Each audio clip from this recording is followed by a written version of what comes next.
Olá pessoal, professor Carlinhos da Maticar Vídeos Matemáticos. Essa videoaula foi preparada especialmente para você que vai prestar o exame da ESA agora dia 4 de outubro. Pessoal, nessa videoaula eu estarei resolvendo com vocês a prova de 2019. Então vamos à luta, combatente.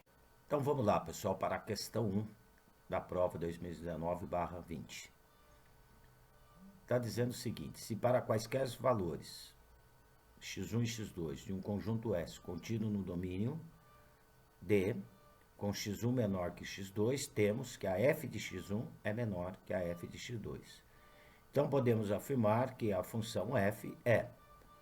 Aí tá os itens aqui: decrescente, inconstante, crescente, alternada ou constante, tá? Olha, vamos analisar isso aqui. Se nós tivéssemos aqui o plano cartesiano, né? Aqui o eixo y, que corresponde a f de x, né? Nós temos o eixo x na horizontal. Então está dizendo que o x1 é menor que o x2. Então, graficamente, no eixo x, o x1 tem que se posicionar à esquerda do x2. E também está dizendo que o correspondente do x1, que é a f de x1, é menor que a f de x2. Então, o que nós vamos observar graficamente aqui? Ó? Que a f de x1 tem que estar abaixo da f de x2, porque ela é menor, de acordo com o enunciado da nossa função aí. Então, o que está acontecendo aqui com o nosso gráfico? Olha, se eu aumento o valor de x, se eu aumento o valor de x, aumenta o valor de y, isso é caso de função crescente. Logo, f é crescente, que é o que acontece aí, de acordo com o enunciado, ó, né? Observa que eu aumentei de x1 para x2, né? Porque o x1 está à esquerda do x2, porque ele é menor. A f de x1 é menor que a f de x2, né? Ou seja, aumentou o valor do y. Então, é caso de função crescente. Então, um exercício aí bem simples, né? De uma definição num determinado intervalo para saber se uma função é crescente ou não. Aumentou x, aumentou y, crescente. Se aumentou x, diminuiu y, decrescente. Se aumentar x e manter o valor do y, seria caso de função constante. Neste caso, alternativa C de Carlinhos. Beleza, combatentes? Vamos lá para o exercício 2. Bem, pessoal, vamos lá então para a nossa questão 2, tá?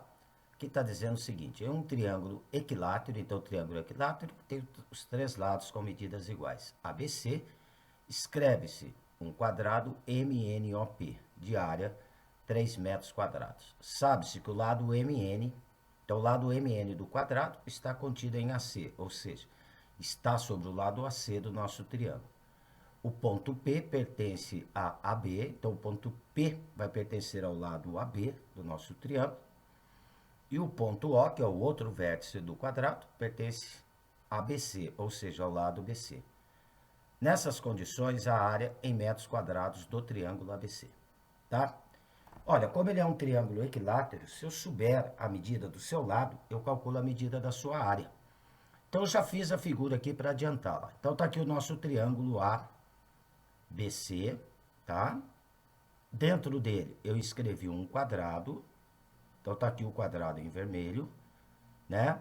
Aí, ó, o lado MN do quadrado sobre o lado AC do triângulo, o ponto P sobre o lado AB do triângulo e o ponto O sobre o lado BC do triângulo, tá? Olha, como a área deste quadrado que está inscrito no triângulo é 3 metros quadrados, o lado do quadrado vai medir raiz quadrada de 3. Por que vai medir raiz quadrada de 3? Olha, a área de um quadrado é lado ao quadrado. Aí. Então, L ao quadrado igual a 3, né, que é a área do quadrado. Então, o lado do quadrado vai medir o quê? Raiz quadrada de 3. Aí. Por isso que eu coloquei aqui os 4 lados do quadrado medindo raiz quadrada de 3. Uma outra coisa que nós devemos saber que o triângulo equilátero ele tem os 3 lados com medidas iguais, os 3 ângulos internos com medidas iguais. Então, os 3 ângulos internos, o ângulo A, o ângulo B e o ângulo C do nosso triângulo vai medir 60 graus. Bem, gente, para descobrir, então, a medida do lado L maiúsculo, que seria o lado do nosso triângulo, seria o lado AC aqui. Observa que uma parte deste lado eu já tenho, que é a medida MN, que mede raiz quadrada de 3. Se eu descobrir o valor das medidas AM, NC, que são iguais, olha, né? Por que elas serão iguais? Porque ali está inscrito um quadrado dentro do nosso triângulo, tá? Então, a medida AM é igual à medida NC. Descobrindo essas medidas, eu já determino a medida do lado do nosso triângulo, que é o que está faltando para o cálculo da área. O que eu vou observar? Que o triângulo AMP, ele é retângulo, tá? Porque eu estou com um quadrado inserido aqui dentro, então tem um ângulo reto aqui no nosso triângulo AMP. Então, através da razão trigonométrica tangente, eu vou descobrir quanto mede o lado AM aqui. Essa medida AM que eu vou chamar ela de X, que eu estou anotando em verde aqui, ó. Tá? Que é igual à medida NC. Eu também vou chamar de X, essas duas medidas são iguais. Então, através da razão tangente, então, tangente de 60 graus, ó. O que é tangente? É o cateto oposto sobre o cateto adjacente. Então, oposto ao ângulo de 60 graus aqui, eu tenho raiz quadrada de 3. E o cateto adjacente é o x. Então, a tangente de 60 será igual a raiz quadrada de 3. Raiz quadrada de 3 sobre x, tá? Substituindo o valor da tangente de 60, que é raiz quadrada de 3, então tabela trigonométrica, tá? Tangente de 60 é igual a raiz quadrada de 3, então igual a raiz quadrada de 3 sobre x, ok? Então aqui nós cruzamos a multiplicação, vai ficar x vezes raiz quadrada de 3 igual a raiz quadrada de 3. A raiz quadrada de 3 está multiplicando o x, passa dividindo a raiz quadrada de 3 à direita. Então, vai dar x igual a 1. Hein? Então, aquele pedacinho que estava faltando, a distância AM e a distância NC, essas duas medidas aqui, olha, vão valer 1. Tá? Então, aqui, olha, a medida igual a 1. A distância de N a C também vai medir 1. Ok? Bem, daqui então nós tiramos que o lado do nosso triângulo, tá? O Lzão ali, olha, o lado do nosso triângulo, o Lzão vai medir, eu tenho 1 mais 1 mais raiz quadrada de 3. Então, vai dar 2 mais raiz quadrada de 3. Tá aí o lado AC do nosso triângulo equilátero. Como ele tem os 3 lados com medidas iguais, já descobriu o seu lado. A área de um triângulo equilátero, em função do seu lado, da medida do seu lado, ela é dada por lado ao quadrado vezes raiz quadrada de 3 dividido por 4. Tá? Então, agora nós já temos a medida do lado, vamos substituir. O lado dele mede 2 raiz quadrada de 3, então vai dar 2 mais, quer dizer, 2 mais raiz quadrada de 3, elevado ao quadrado, que multiplica raiz quadrada de 3. Isto dividido por quanto? Dividido por 4, ok? Então, 2 mais raiz quadrada de 3 ao quadrado, produtos notáveis, quadrado do primeiro, então vai dar 4, mais 2 vezes o primeiro pelo segundo.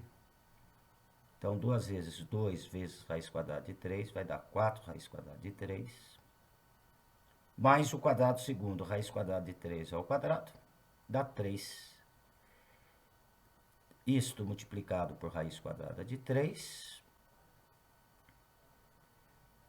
dividido por quanto? Dividido por 4. Ok? Olha, somando 4 com 3 no numerador, vai me dar 7, olha. Eu posso somar aqui o 4 com o 3. Dá 7. E eu vou multiplicar pela raiz quadrada de 3, que está fora do parênteses. Então, vai me dar 7 raiz quadrada de 3. 7 raiz quadrada de 3. Mais, distribuindo, 4 raiz quadrada de 3, que multiplica a raiz quadrada de 3, ó. 4 raiz quadrada de 3, que multiplica a raiz quadrada de 3, tá? Isso daí vai me dar 4 raiz quadrada de 9. Raiz quadrada de 9 é 3. 4 vezes 3, 12. Então, mais 12. Tudo isso dividido por quanto? Dividido por 4. Como os dois termos do numerador não dá para dividir por 4, terminou aqui. Show? Então, tá aí a resposta da área. 7 raiz quadrada de 3 mais 12 dividido por 4. Não me vá dividir o 12 por 4, que não pode. Tá ok? Então, tá aí a solução do nosso exercício 2, que se encontra aqui na alternativa C de Carlinhos. Beleza? Bem, gente, aí então nessa questão 2, foi uma questão de geometria plana, né? Aonde também eu usei o conceito de trigonometria aí no triângulo retângulo também. E também acabei utilizando o produto notáveis aí. Tudo bem? Vamos lá para o exercício 3. Bem, na questão 3, essa questão é uma questão de geometria espacial, tá?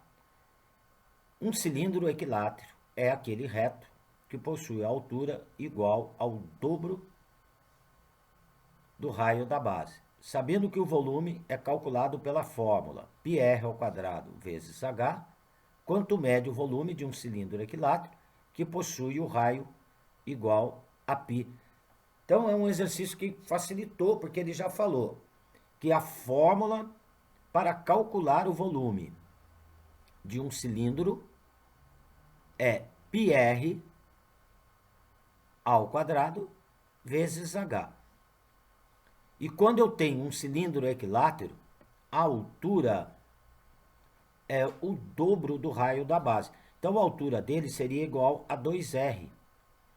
Como o raio da base dele mede π, a altura deste nosso cilindro seria igual a 2π. Agora é só jogar na fórmula do volume, um exercício bem simples, né? Volume, πr², o raio é π, então π vezes π², multiplicado pela altura dele, que é 2π. Tá? Então, o volume, olha, π vezes π² dá π², vezes π dá π². Então, o volume dele vai dar 2π². Tá aqui na alternativa D. Beleza, pessoal?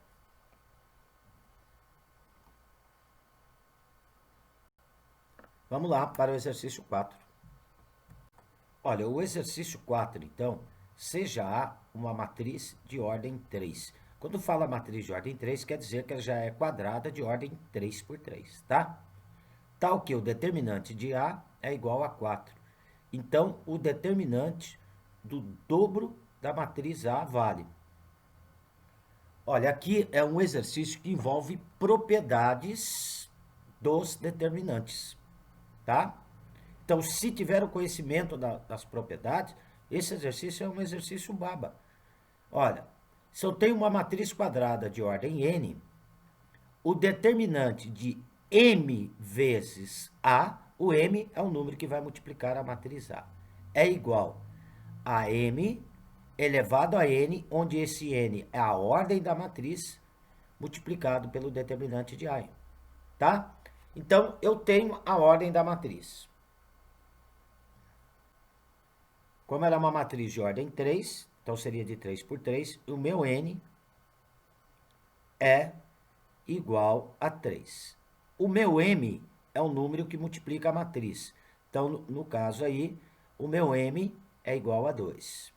E o determinante de A eu tenho também, porque o exercício forneceu. Aí. O determinante de A é igual a quanto? Igual a 4. Então, agora é só jogar aqui na formulazinha. Aí. M elevado a n vezes determinante de A. Vai dar o determinante de 2A. Aí. Tá? Então, o determinante de 2 vezes a matriz A vai ser o m, que é o número que está multiplicando, o 2, elevado a n, que é a ordem da matriz, que é 3, que multiplica o determinante da matriz A, que é 4. Hein? Tá? Então, 2 ao cubo dá 8. 8 vezes 4, 32. Ok? Então, a resposta está aqui na alternativa de dado. Beleza, pessoal? Vamos lá, então, para o nosso exercício 5. Bem, aqui no exercício 5, tá dizendo o seguinte.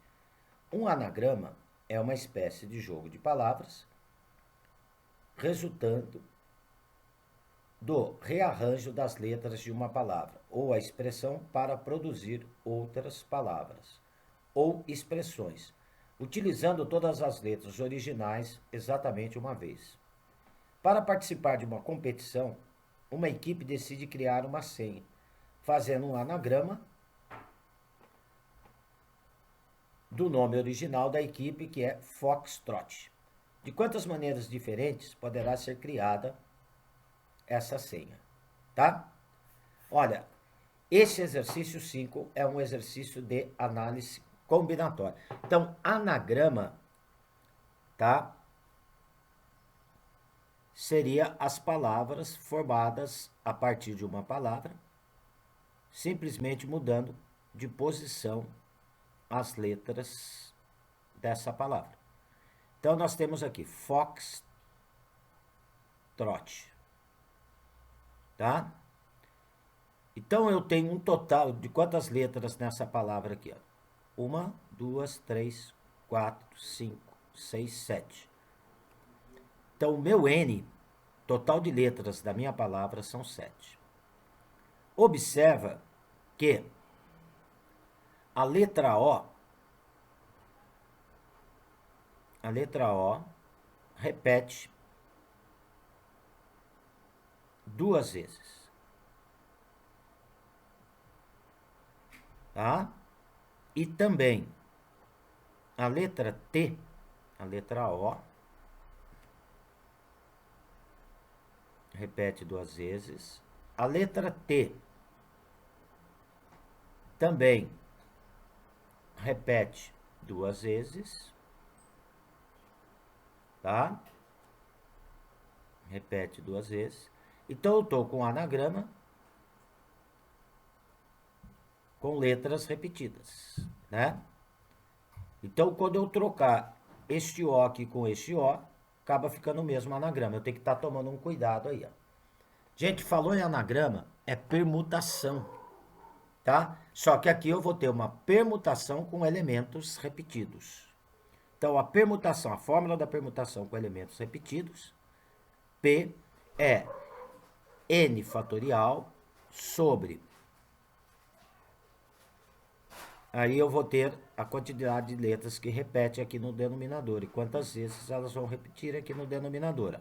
Então, sobre alfa 1 fatorial, sobre alfa 2 fatorial, e por aí vai se eu tiver mais letras repetindo. Mas aqui eu só tenho duas. Então, este alfa é a quantidade de vezes que repete a letra. Então, a letra O repete duas vezes. Eu vou colocar como alfa 1 igual a 2. A letra T repete duas vezes. Então, o alfa 2 igual a 2. E o N é 7. Então, agora é só substituir na fórmula. É uma permutação com elementos repetidos aí. Tá? Então, seria P de 7, o O repetindo duas vezes e o T repetindo duas vezes. Então, vai ficar 7 fatorial sobre 2 fatorial, que multiplica 2 fatorial. O 7 fatorial, eu vou desenvolver até o 2 fatorial, porque vai ter um 2 fatorial no denominador. Então, vai ficar 7 vezes 6, vezes 5, vezes 4, vezes 3, vezes 2 fatorial. Sobre. Tenho aqui, eu vou deixar esse primeiro 2 fatorial, vou desenvolver, que é 2 vezes 1, vezes o outro 2 fatorial. Que eu já posso simplificar aqui, ó. O 2 fatorial com 2 fatorial, tá? 2 vezes 1 dá 2. Então, dá também para simplificar aqui, ó, com o 4. Ou poderia com o 3 ali, tá? Aqui vai dar 2. Isso daí é só para facilitar aí as contas pra gente. Então, o que sobrou ali no nosso numerador? A multiplicação ali no numerador. Sobrou aqui 3 vezes 2 dá 6. 6 vezes 3 vai dar 30. 30 vezes 6, 180, tá? Aí eu vou ter 180 vezes 7, tá? Então aí, olha, fazendo uma continha aqui, 180 rapidamente, vezes 7 aí. 0, 7 vezes 8, 56, vamos 5. Então vai dar 1.260 anagramas. Então, se eu for mudar de ordem as letras dessa palavra, vão me dar outras 1.260 palavras. Se vai ter sentido ou não, não importa. Ok? Então, a resposta está aqui na alternativa B de bola, B de bom. Beleza? Então, uma questão de análise combinatória envolvendo anagramas, tá? A ESA costuma muito cobrar questões envolvendo anagramas. No caso aqui, são com letras repetidas. Vamos lá, então, para a questão 6. Bem, a questão 6 está dizendo o seguinte. Identifique a alternativa que apresenta o produto das raízes da equação. 5x ao cubo menos 4x quadrado mais 7x menos 10 igual a 0. Olha, é uma questão que envolve equações polinomiais, tá? Então, está envolvendo equações polinomiais. Para saber o produto ou a soma das raízes de uma equação, não há a necessidade de nós resolvermos a equação, tá? Nós temos as chamadas relações de Girard, né? Então, pelas relações de Girard, dá para descobrir a soma e o produto das raízes de uma equação, não importando o grau. Então, vamos relembrar aqui rapidamente a forma dessa nossa equação aí. Observe que ela é uma equação de grau 3. Então, ela teria a forma ax ao cubo mais bx quadrado mais cx mais d igual a 0, tá? Olha, uma equação de grau 3, ela vai possuir 3 raízes. Eu vou indicar as raízes dela aqui por x1, x2 e x3. Ok? De acordo com as relações de Girard, a soma das raízes, olha, deixa eu marcar aqui, as relações de Girard.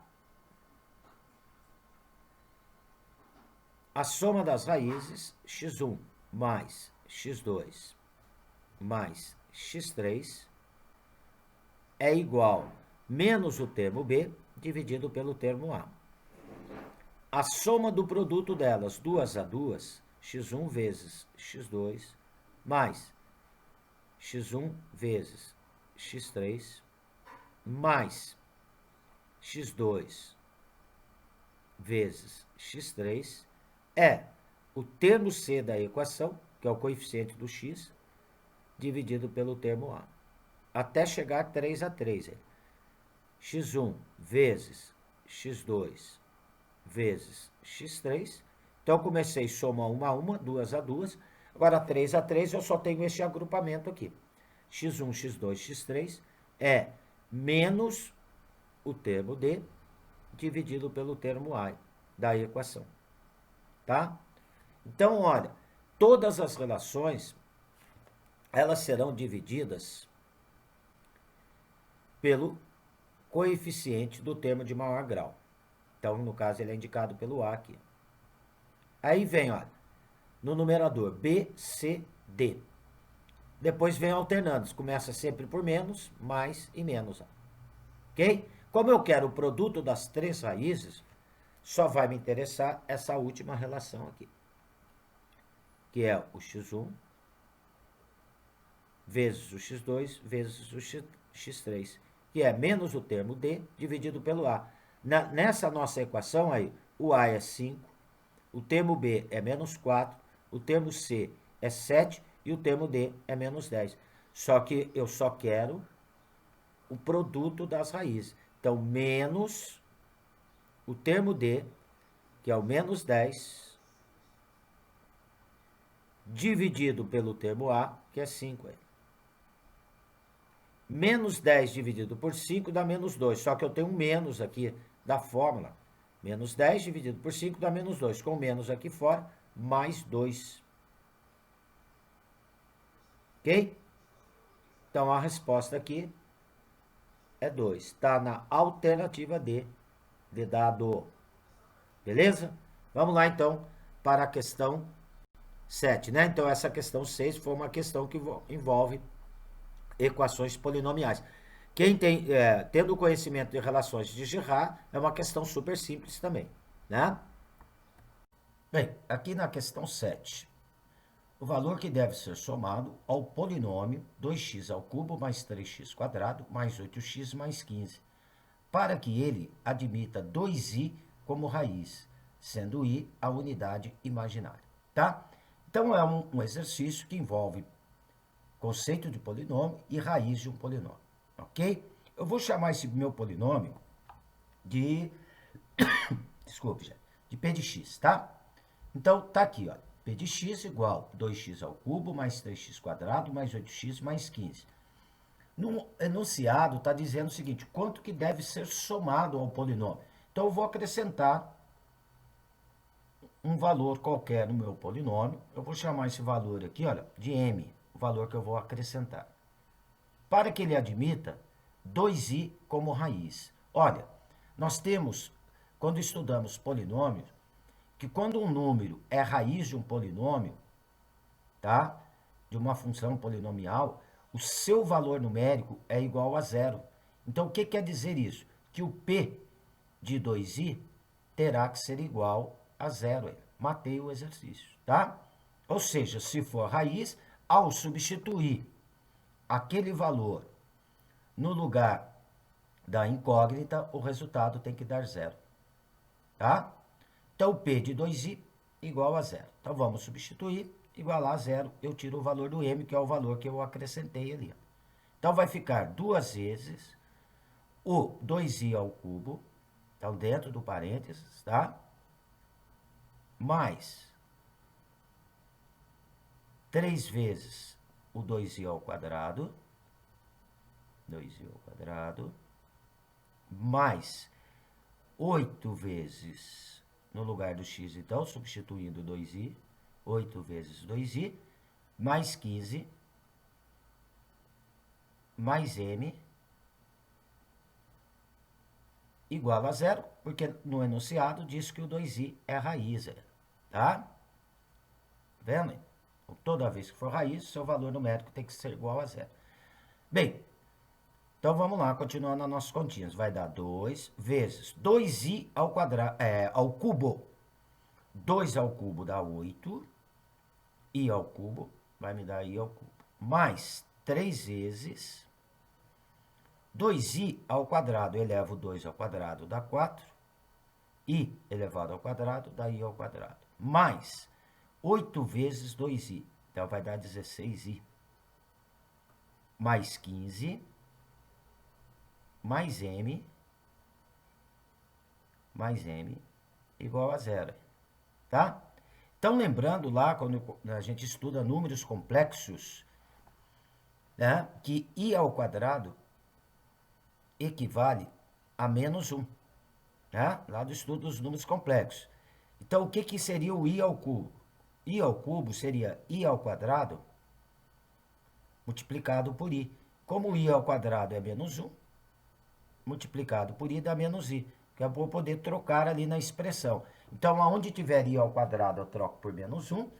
Aonde tiver i ao cubo, eu troco por menos i. Então, vai ficar 2 vezes 8i ao cubo. Como i ao cubo é menos i, então vai ficar 2 vezes 8, 16, vezes menos i, vai dar menos 16i. Olha, como i ao quadrado equivale a menos 1, então vai ficar 3 vezes 4, 12, vezes menos 1, vai me dar menos 12. Tá? Então, menos 12. Mais 16i, mais 15, mais m, igual a zero, tá? Bem, o menos 16i com mais 16i, eliminou o i, menos 12 somado com 15, dá mais 3, passo para a esquerda, né, à direita da igualdade, então m igual a menos 3. Está aí a resposta, então, do nosso exercício 7. Show? Que se encontra, então, aí na alternativa D de dado, tá? Então, uma questão que envolveu polinômio, raiz de um polinômio e também operação com números complexos, tá? Nessa questão 7. Vamos lá para a questão 8. Bem, aqui no 8, as medidas em centímetro dos lados de um triângulo são expressas por x mais 1, 2x, e x ao quadrado menos 5. E estão em progressão aritmética nessa ordem. Calcule o perímetro do triângulo, tá? Então, progressão aritmética é o que nós chamamos do quê? De PA, tá? Olha, quando eu tenho, pessoal, 3 números em PA, o termo do meio, tá? Então, tá aqui os 3 números, olha. O x mais 1, ok? Eu tenho o 2x. E o terceiro número seria o x ao quadrado menos 5, tá? Como esses 3 números estão em PA, que é o que está dizendo ali, progressão aritmética, é PA, tá? O termo do meio, isso aqui é uma propriedade da PA. O termo do meio, que no caso aqui é o 2x, tá? É a média aritmética, é igual à média aritmética dos extremos. Então, o que quer dizer isso? Que 2x é igual à soma de x mais 1 com x ao quadrado menos 5. Tudo isso dividido por quanto? Dividido por 2. Então, sempre o termo do meio é a média aritmética dos extremos. Os extremos são quem? O x mais 1 e o x ao quadrado menos 5. Então, o termo do meio é a soma desses dois dividido por 2. Ok? ok? Agora vamos arrumar, que vai acabar gerando aqui para nós uma equação de segundo grau. Eu vou passar o 2 multiplicando o 2x e vamos igualar essa nossa equação a zero. Então, lá no numerador vai ficar x ao quadrado, colocando lá na ordem, mais x, menos 4, porque 1 menos 5 dá menos 4, e o 2 do denominador que estava dividindo passou multiplicando o 2x, igual a 4x. Passo 4x para a esquerda, então vai gerar a seguinte equação, x ao quadrado, eu tenho mais x com menos 4x, vai dar menos 3x. Menos 3x, menos 4, igual a zero. Caindo uma equação de segundo grau, eu vou resolver essa equação de segundo grau. Ou vou aplicar a fórmula de Bhaskara, ou fazer por soma e produto. Resolvendo essa equação de segundo grau, eu vou encontrar as seguintes raízes. Uma raiz igual a menos 1 e a outra igual a 4. O menos 1 não serve, porque se eu for usar o menos 1 no lugar do x, vai ter lado ali do triângulo que vai ficar igual a zero e lados negativos. Então, por isso que não serve para a gente esse valor, o menos 1. Então, o valor que eu vou utilizar para o lado do meu triângulo é o 4, tá? Então, vou usar o x igual a 4. Bem, um lado vai medir x mais 1. Então, 4 mais 1. 4 mais 1 dá 5. Então, um lado mede 5. O outro lado é o 2x. Então, 2 vezes 4. 2 vezes 4 dá 8. E o outro lado é o x ao quadrado menos 5. X ao quadrado menos 5. Tá? Então, o meu x é 4. 4 ao quadrado menos 5. Então, 4 ao quadrado dá 16. 16 menos 5 dá 11. Ok? O que o exercício está pedindo? Então, está aí a medida dos três lados. Está pedindo o perímetro. Eu vou usar um P maiúsculo aqui para perímetro, tá? Perímetro é a soma dos lados. Então, o lado mede 5. 5 mais 8, 13. 13 mais 11, 24. 24. Aqui a unidade que está usando é o centímetro. 24 centímetros. Show? Tá? Que se encontra aqui, então, né, na alternativa E de excelente. Beleza? Então, é um exercício que envolveu o conceito de uma progressão aritmética, trabalhando também dentro da geometria, trabalhando sobre o conceito de perímetro de uma figura plana. Tudo bem? Então, gente, vamos lá para o nosso exercício 9. Bem, aqui na questão 9, essa questão, pessoal, ela foi anulada, tá? Porque o correto que deveria estar escrito aqui, olha, então essa questão ela acabou sendo anulada. Deveria estar escrito equação. Observe a equação modular e não inequação, porque está uma igualdade aqui, olha, né? Então, não deveria estar escrito inequação, deveria estar escrito equação, porque eu tenho uma igualdade, eu não tenho uma desigualdade, não tenho sinal aqui de maior ou menor. Vamos fazer como se fosse equação, tá? Observe a equação modular, módulo de 3x menos 2 igual a 8 mais 2x. Identifica a alternativa que apresenta uma das possíveis raízes dessa equação modular. Bem, então, lembrando o conceito do que é o módulo de um número. O módulo de um número A será o próprio número A, tá? Porque módulo quer dizer distância, então, quando eu calculo o módulo de um número, não dá resultado negativo.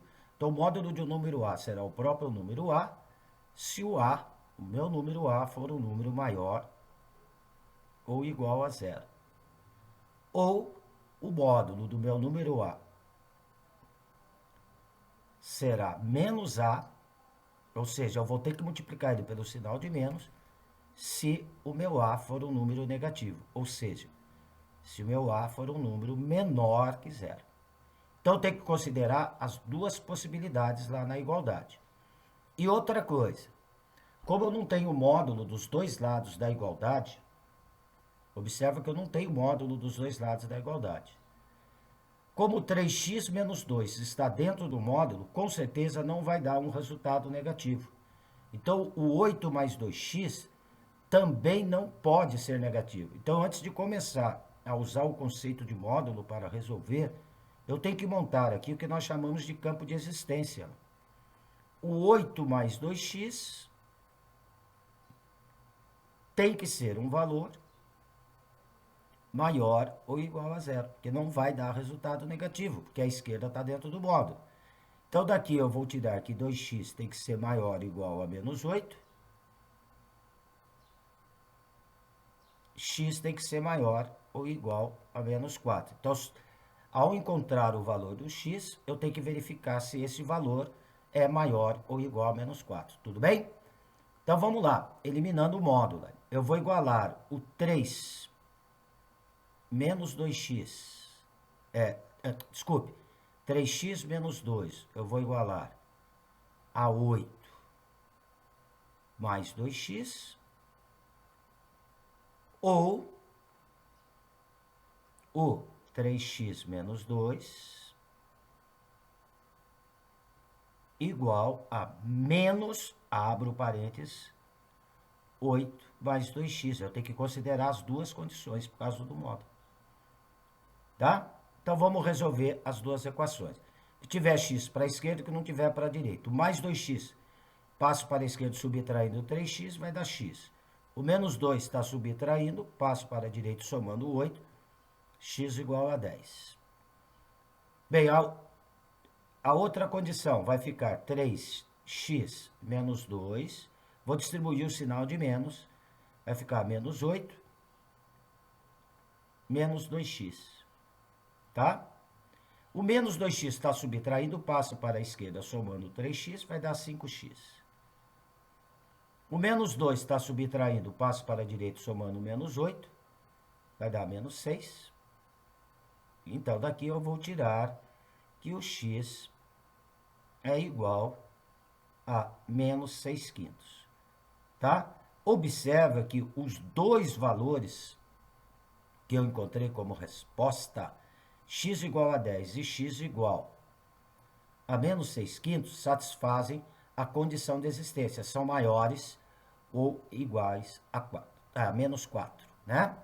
Só que eu tenho aqui como resposta só o 10, né? Porque fala assim, possíveis raízes.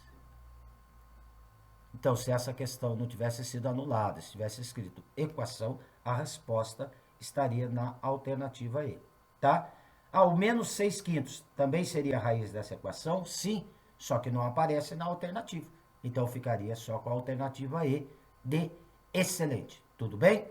Bem, essa questão, gente, ela trabalha com equação modular, conceito de módulo, tá?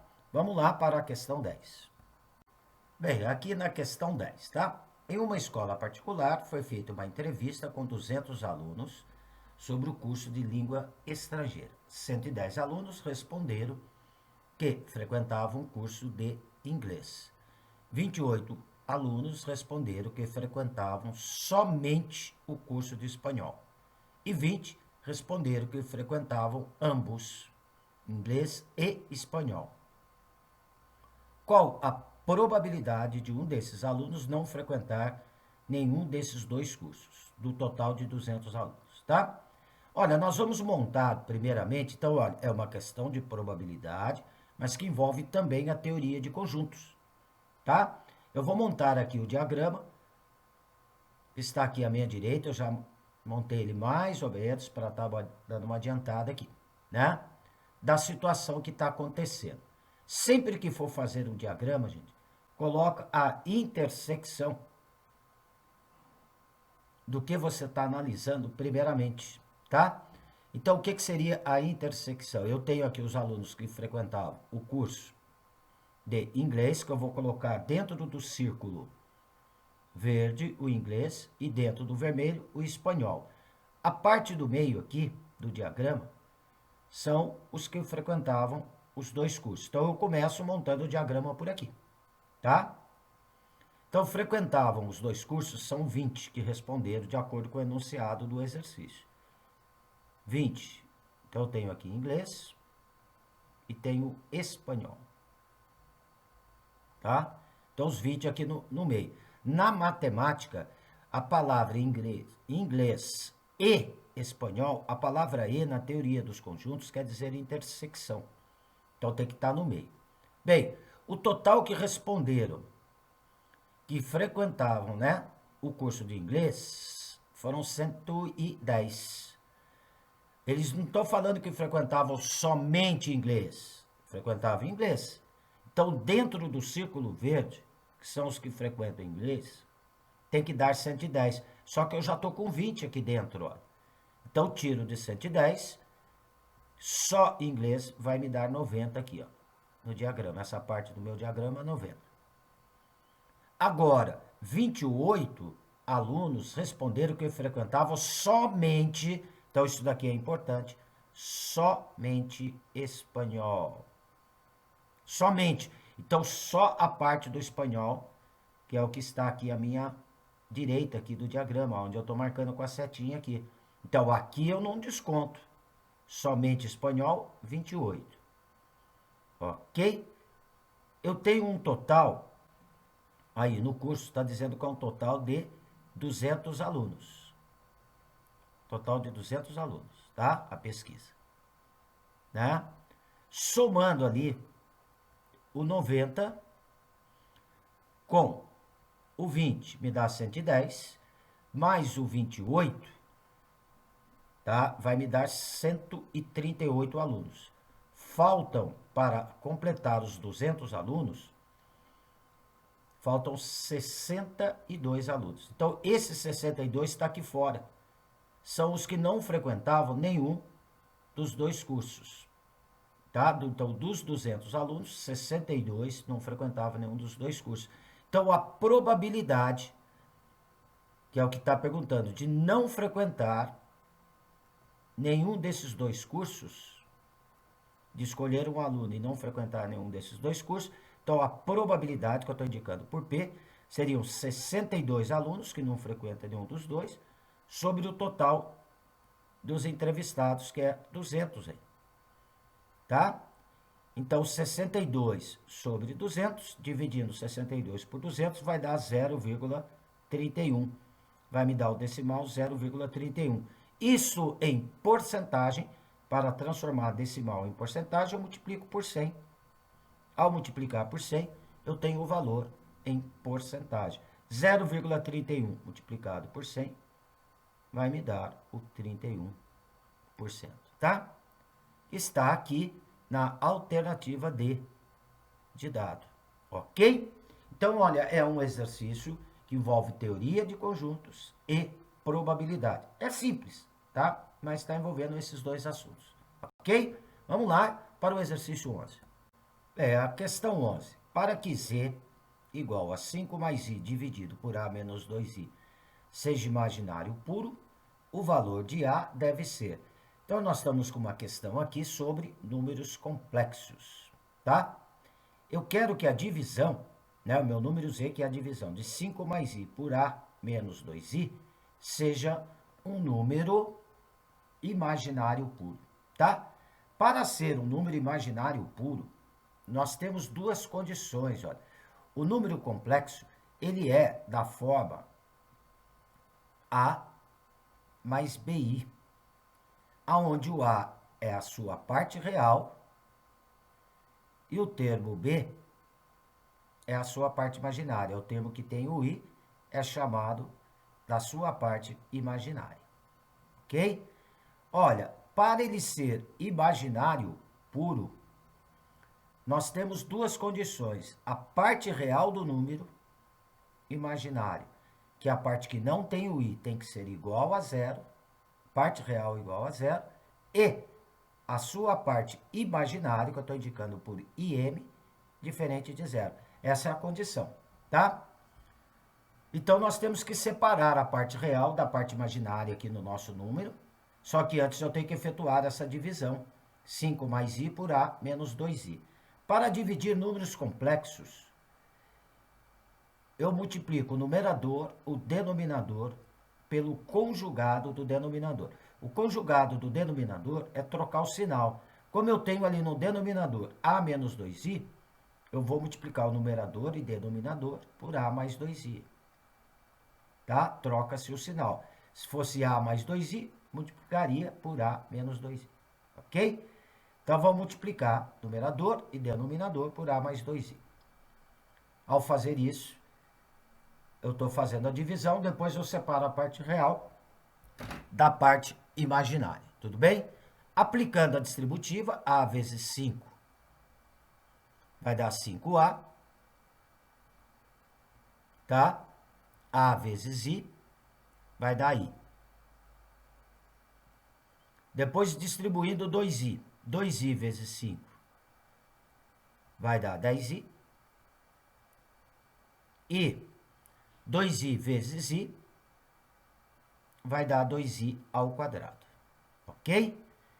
No denominador, pessoal, nós vamos ter aquele produto notável, o quadrado do primeiro menos o quadrado do segundo, que é o produto da soma pela diferença de dois termos, tá? Então, vai ser o quadrado do primeiro termo é a ao quadrado, menos o quadrado do segundo. Então, menos 4i elevado ao quadrado. Desculpe, menos 2i elevado ao quadrado, que vai dar 4i ao quadrado. Ok? Arrumando meu numerador. Não pode esquecer, lá dos números complexos, que o i ao quadrado corresponde a menos 1. Então, este 2i ao quadrado, olha, eu vou trocar o i ao quadrado por menos 1. Este 2i ao quadrado vai ficar menos 2, que eu vou agrupar com 5a. Tá? Então, vai ficar 5a menos 2. Mais, aí eu tenho a parte imaginária, que é a parte que tem i. Ok? A parte que tem i ali no nosso número. É o AI e o 10. Então, mais a mais 10. A mais 10, que multiplica aí. Ok? Só arrumar aqui. A mais 10.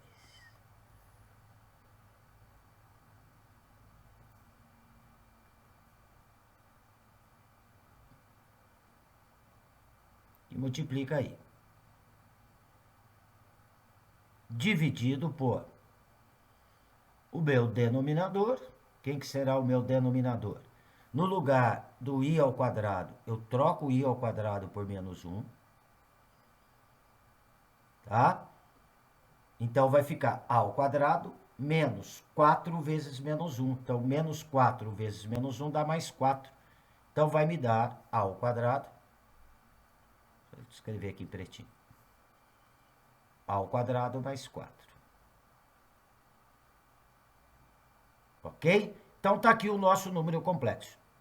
A parte real dele é a parte que não tem i, que é o 5a menos 2. Aqui é a parte real. E a sua parte imaginária é os termos que tem o i, que é o a mais 10. Aqui está a parte imaginária. Tá? Então, para ele ser imaginário puro, a parte real tem que ser igual a zero. Então, 5a menos 2 tem que ser igual a zero. E a parte imaginária, que é o a mais 10, tem que ser diferente de zero. Então, vai ficar 5a menos 2 igual a zero. 5a, o menos 2 está subtraindo, passa somando. Então, vai ficar 5a igual a 2, a igual a 2/5. E a outra, da outra condição, eu vou tirar que a mais 10 diferente de zero, a diferente de menos 10. Tá? Bem, menos 10 é diferente de 2/5. Então, o valor que satisfaz as duas condições é o 2/5, que é para zerar a parte real e não zera a parte imaginária. Tudo bem? Então, está aí na alternativa C de Carlinhos, tá? Então, é um exercício que envolve operação com números imaginários, tá? Operação de divisão, e o conceito de quando um número imaginário é puro. Ok? Gente, vamos lá então para a última questão, a questão 12. Bem, aqui na questão 12, tá? Uma pequena praça tem um formato triangular. A medida dos lados deste triângulo são raiz quadrada de 37 metros, 4 metros e 3 metros. Qual é a medida do ângulo oposto ao maior lado? Então, uma questão de trigonometria, tá? Olha, em todo triângulo, o maior ângulo sempre é oposto ao maior lado. Então, eu tenho os três lados. Um lado mede raiz quadrada de 37, que eu vou pôr aqui. O outro lado mede 4, eu vou anotar aqui. E o outro lado mede 3, que eu vou anotar aqui no nosso triângulo. Então, o maior lado é raiz quadrada de 37, gente. Porque raiz quadrada de 36 já é 6, né? Então, eu quero saber a medida deste ângulo aqui, que eu vou chamar este ângulo de alfa. O ângulo oposto ao maior lado, tá? Ou seja, seria o maior ângulo do triângulo. Tudo bem? Quando eu tenho a medida dos três lados e quero determinar a medida do ângulo de um triângulo, vai ter que ser pela lei do cosseno. Eu tenho uma playlist onde fala sobre a lei do seno e do cosseno. Vocês podem acompanhar aí no meu canal, tá? Então, o que diz a lei do cosseno? Que o quadrado de um lado... Então, eu vou começar com o lado oposto ao ângulo que eu quero determinar. Eu tenho que começar com o lado raiz quadrada de 37. A lei diz o seguinte, que o quadrado de um lado, então raiz quadrada de 37 ao quadrado, é igual à soma do quadrado dos outros dois. Então, um lado mede 4, o outro mede 3. A soma do quadrado dos outros dois, então 4 ao quadrado mais 3 ao quadrado, menos 2 vezes esses lados, então menos 2 vezes 4 vezes 3, vezes o cosseno do ângulo formado por eles, tá? Então, os lados 4 e 3, eles estão formando para a gente o ângulo que eu quero calcular, que é o meu ângulo alfa. Por isso que tem que começar pelo lado oposto ao ângulo que eu quero calcular. Então, menos 2 vezes 4 vezes 3, vezes o cosseno do ângulo formado por eles. 4 e 3 formam para mim aí o meu ângulo alfa, tá? Raiz quadrada de 37 ao quadrado vai dar 37. 4 ao quadrado dá 16. 3 ao quadrado dá 9. 2 vezes 4 dá 8. 8 vezes 3 dá 24. Menos 24. Menos 24. Cosseno de alfa. Ok? Eu preciso saber o cosseno do ângulo. Sabendo o cosseno do ângulo, eu determino o ângulo. Tá? Vou passar o menos 24 cosseno de alfa para a esquerda. Então, vou passar para a esquerda, vai ficar mais 24 cosseno de alfa. À direita, eu tinha 16 mais 9, que é 25, menos o 37, que estava à esquerda. Mais 37, passou para a direita, menos 37. Então, vai ficar 24 cosseno de alfa igual a menos 12. Tá? Então, cosseno de alfa igual a menos 12 sobre 24. Menos 12 sobre 24, simplificando por 12 por 12, vai dar menos meio. Então, eu tenho que descobrir qual é o ângulo cujo cosseno é igual a menos meio. Tá? Este ângulo ele não pode ser maior que 180 graus, né? Porque ele é um ângulo de um triângulo. A soma dos três ângulos internos de um triângulo é 180. Então, ele não pode ser maior que 180 graus. Nós temos o seguinte da geometria plana, né? Da trigonometria também. Que arcos suplementares, o que são arcos suplementares? São arcos cuja soma dá 180 180 graus. Tem cossenos opostos, olha lá. Então, o cosseno de 120 graus, este ângulo meu seria o 120 graus, ó. O cosseno de 120 graus é menos o cosseno de 60 graus. Tá? O cosseno de 60 graus é meio. Então, o cosseno de 120 seria menos meio. Aí. São arcos suplementares. O 120 com o 60, a soma dá 180. Então, arcos suplementares, né? Os cossenos são opostos, tá? Então, o ângulo que tem o cosseno igual a menos meio seria o ângulo de 120 graus. Aí, a resposta do exercício 12, que se encontra na alternativa A de Amora. Beleza, pessoal? Então, esse exercício é um exercício de trigonometria, onde está envolvendo a chamada lei do cosseno. Tudo bem?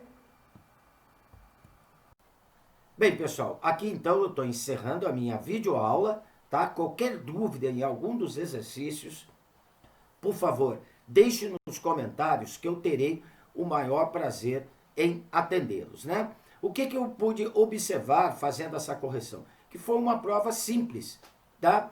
Mas com conteúdos diversificados, onde nós podemos observar na questão 1, né? Uma questão onde foi trabalhado o conceito de função crescente e decrescente. Já na questão 2, caiu geometria plana, né? Onde se trabalhou área e trigonometria. A questão 3, nós trabalhamos a parte da geometria espacial, né? A questão 4 foi trabalhado determinantes. Já na questão 5, foi trabalhada análise combinatória, onde foi trabalhada permutação, né? Na questão 6, equações polinomiais, envolvendo aí, né, as relações de Girard, tá? Na questão 7, já foi trabalhado o conceito de polinômios, envolvendo raiz de um polinômio com números complexos, né? Sendo uma raiz um número imaginário, tá? Na questão 8, já foi trabalhado a progressão aritmética junto com a geometria plana, né? Na questão 9, que foi a questão que foi anulada, pessoal, era uma questão envolvendo o conceito de módulo e equações modulares, né? Na questão 10, foi trabalhada a teoria de conjuntos junto com probabilidade, né? Na questão 11, já foi trabalhado a parte de números complexos e números imaginários, o conceito de um número imaginário puro, né? E finalizando da questão 12, foi trabalhada a lei do cosseno. Olha, gostaria de dar uma dica que eu apostaria nesses 5 assuntos que com certeza estaria aí na nossa prova, tá? Geometria plana, eu apostaria. A geometria espacial, parte de áreas e volumes de sólidos, tá? Análise combinatória, também apostaria. Apostaria também nas progressões, progressão aritmética, progressão geométrica. Acho que vai ter questão disso na prova, tá? Na parte de teoria de conjuntos e probabilidades. Esses seriam 5 assuntos que eu apostaria com certeza que vai estar nessa prova. Tudo bem? Gente, olha, como eu acabei de falar com vocês, qualquer dúvida em algum dos exercícios, por favor, deixe nos comentários. Se quiserem mais alguns exercícios, ainda dá tempo, mas deixe nos comentários que eu terei o maior prazer em atendê-los. Tudo bem? Então, olha, um abraço com carinho do professor Carlinhos. Fui!